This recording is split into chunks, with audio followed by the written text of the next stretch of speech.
Hi, my name is Robert Martin and I'm in Hebron, and I've been in Hebron for a little while. And as we were coming in from the main Checkpoint. the main checkpoint, explain first of all, who are you, what do you do, and what happened? I am a terrorist Palestinian. My name is Muhannad. I'm from Youth Against Settlements from Hebron. I'm volunteering for Youth Against Settlements, yeah. So people should Google that and actually help. Yeah. So we were coming through the checkpoints, and we've got a bit of video of them harassing you, which I think is common. Passing a checkpoint for a Palestinian is a usual thing. Especially Palestinians who live in Hebron in H2 part, which is controlled by the Israeli military and also controlled by the Israeli settlers. So this is a usual thing, that harassments, attacks, violations, and violating your rights. Your rights is every day. So we're just passing the checkpoint, and the soldier just checked me. And then started checking Rupert and his bag, and he asked me just to go out because he doesn't want me to see what he's doing to Rupert. And he asked Rupert to put everything and go through the metal detector, which is not normal actually. They usually don't check internationals, but they freaked out when they saw his keffiyeh and also his shirt with the Free Palestine. And what did they do with my shirt? And let's make it clear, I wasn't actually wearing any of these things. I just walked through the checkpoint, and then they said, "Oh, come," sent you away, went through my bag, and found a Free Palestine shirt. Yeah, the soldier, I heard them speaking in Hebrew. When they saw the shirt, they just freaked out and said like, "Oh, there's a shirt with the Free Palestine." And then he asked me to go out and started shouting. I fought with him, but then he asked me to go out. I didn't want Robert to get hurt, or I didn't want them to detain us or send us back to the checkpoint. And then I went out and I heard the soldier saying to the other soldier, "Okay, take his shirt which has a Free Palestine." And then they just grabbed the shirt and took it, and they asked Robert just to leave. And we were lucky that we could pass with the keffiyeh. And I only like the the shirt keffiyeh. that was taken from Rupert. So they are really professional in stealing people's stuff. So they don't have shirts in back home, so they just want to wear a shirt. And they just saw Free Palestine shirt, so they, okay, we grab it and we take it, we steal it. We know that we're not going to be accountable. We know it's going to be, 100%. yeah, that's what they know, because when they steal your stuff, man, and when they steal anything, or when they attack anybody, they just feel free and they take everything. Like So they do with the land. yeah, exactly. They stole the land, and they just khalas. They know that nobody's gonna follow them for that or observe them. Usually, the soldiers do attack Palestinians, and they just do this according to their mood. So if a soldier has a problem with his girlfriend in the morning, he's gonna make the life for Palestinians and the daily life is really hard. So sometimes you just pray when you wake up in the morning and just say, "I hope their girlfriends didn't give them a hard time today, so we can just have just a normal day like others in the world." Really, once a soldier was complaining because his girlfriend dumped him to me and just was trying to revenge from Palestinians. I said, "Okay, man, what you I have would to dump do." him too. Yeah, she was super lucky was that smart. she did. Yeah. And so I told him, "Man, you should go and revenge from the settlers because you are here for their protection, not ours. So you're here for them, not for us. So it's not because of us you're here." It's What did he because- say? because- He just said nothing and he just kept going. So yeah, they do this every day to the Palestinians in Tel Rmeira and H2 port.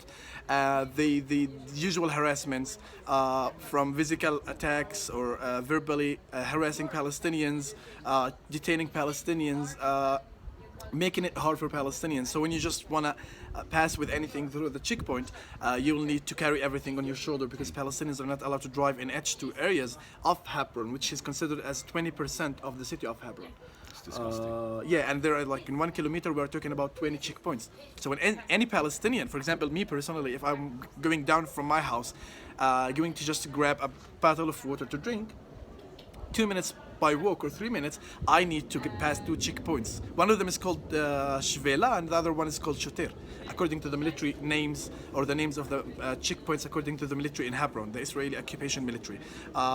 So at least with 2 checkpoints. And you can imagine if you are meeting a pissed off soldier, just having a hard day, he's going to make it hard for you as a Palestinian and they also know for you anybody. most of the time. They Yeah, actually know will- you, so they don't need to check you, but they do it. Yeah, that's funny because they know my name. They know everything. Once when I was passing the checkpoint, the soldier just said, "Oh, are you Muhannad?" I said, "Yeah." And then he said, "Okay." I said, "How did you know my name? How did you know my name?" And then he said, "Just pass."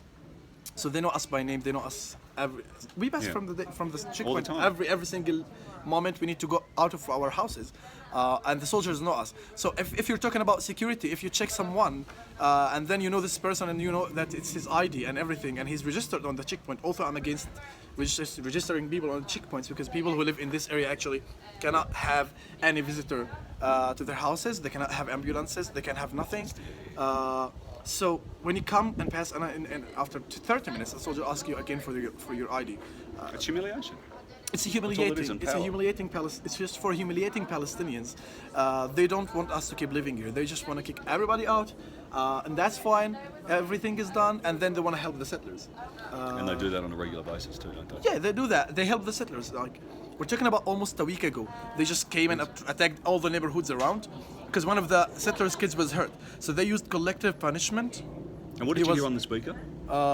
They were attacking people. We heard the settlers shouting and throwing stones, and then we heard on the speaker, and they were saying in Hebrew that okay, go attack the house of the leftists. We're not leftist people. We're just independent group working for the rights of Palestinians. equality. Yeah, for equality and freedom of everyone.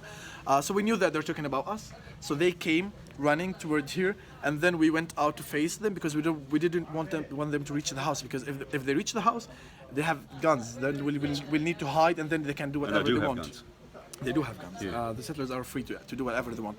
So we just went out to face them and film them. So the soldiers came to prevent us from reaching them and prevent, like, not to make problems, because they work here for the safety of the settlers, not for our Yeah. safety. Also, we're not gonna hurt any settler, because we're non-violent people, first of all. And the other thing, if you touch a settler like this, I'm as a Palestinian, I'm gonna be in jail for 6 months at least. So if he is attacking me, that's completely fine, because they are chosen You're people by allowed God, and they're angels, you know. So angels are allowed to do whatever they want. They don't go to court. They don't go to A lot jail. of them do actually say that they're chosen here. They actually Yeah, say yeah, this they is our don't- land, this they- is what we want, this is ours, you shouldn't be here. Yeah, they just believe in this. They believe that they are chosen people by God. They don't even accept any equality between you as a Palestinian and them. And when you say the word to them, which is shviyon, which means equality, they just don't recognize it even. They say, okay, there is no we don't talk about equality because you are nothing to us. You are settlers, and they tell us to go back to Jordan and Egypt, and that's what they say to us. And you're not going anywhere. No, this is our homeland. We were born here. Our grandfathers lived here. Our problem is not with Jews, and we keep saying this all the time. Our problem is with the occupation. We have Palestinian Jews, we have Christian Palestinians, and we have Muslim Palestinians. This land is for everyone. It's not only for the settlers. Settlers don't even belong to here. Some of them, they have different backgrounds, like the U.S., like Russia, like Ethiopia. So if they came to live as normal people, like if I go to live in accept Spain, we accept them. There's no problem. But you never accept to live next to someone who's occupying people's houses, having an M16, shooting people every day, attacking you every day, and then claiming that this house belonged to him 4,000 years ago. This is funny, because then, okay, man, I'll bring all Muslims and then go to Spain, occupy Granada and Sevilla, because Muslims controlled there for 4,000 years Imagine ago. what would happen. Yeah, imagine, like, it's gonna be another Third World War, for example. Religion never give you the right to occupy people's houses and to create your own country. You have people from different religions living in a country under the control of the government of the country and the country itself. You cannot just go and take people's houses and just want to create your country because you have no homeland. They always say a land for people without a land for a land without people. There's a lot of people here. Yeah, but there are a lot of people. We're 6 million. We have 5 million refugees. Well, make sure everyone should tune in and keep watching Hebron, and what these guys do is brilliant. Free Palestine. Always free Palestine, man. Always.